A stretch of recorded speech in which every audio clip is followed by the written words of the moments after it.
I've been reading about this incredible figure, Alexander Hansen Darnes. He was a pioneering figure in the medical field and civil rights history in Florida. His story is really remarkable, especially considering the era he lived in. He was born into slavery around 1840 in St. Augustine, Florida. His mother was Violet Pinckney, who worked as a domestic servant. And interestingly, there's some speculation about his father. You see, some researchers think he might have been related to the Smith family who enslaved him, possibly as Edmund Kirby Smith's half-brother or nephew, because they apparently look quite similar. At around 10 years old, young Alexander became a valet to Edmund Kirby Smith, the youngest son of his enslavers, Judge Joseph Lee Smith and Frances Kirby Smith. He actually traveled with Edmund during military campaigns, including the Mexican-American War. It's fascinating to think about him witnessing these major historical events even while enslaved. Here's something pretty remarkable.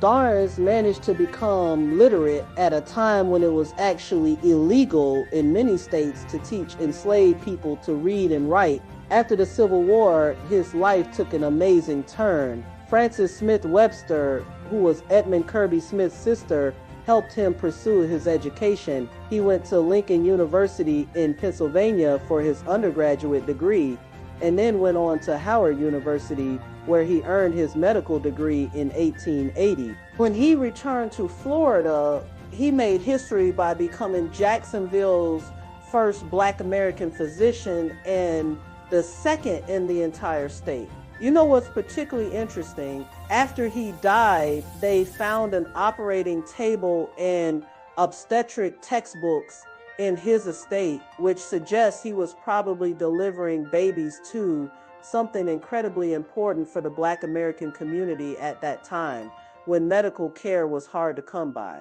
One of the most dramatic chapters in his life was during the 1888 yellow fever epidemic.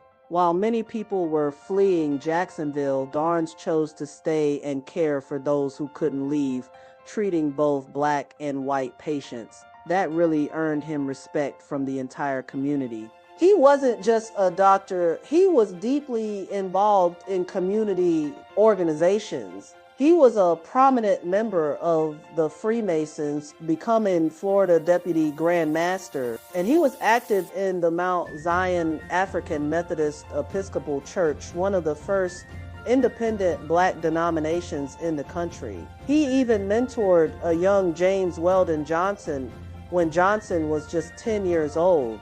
The same Johnson who later co-wrote Lift Every Voice and Sing, which became known as the Black National Anthem. There's this touching detail about his relationship with his former enslavers.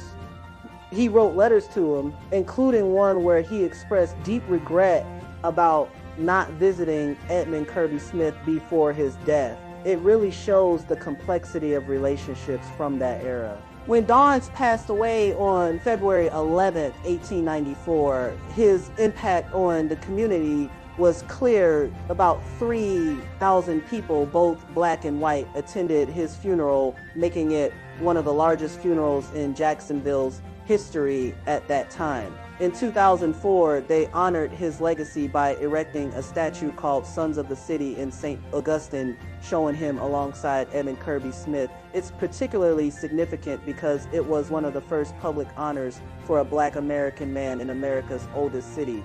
His story really shows how one person could overcome incredible obstacles and make such a lasting impact on their community. It's not just about personal achievement. It's about pushing forward social justice and health equity during one of America's most transformative periods.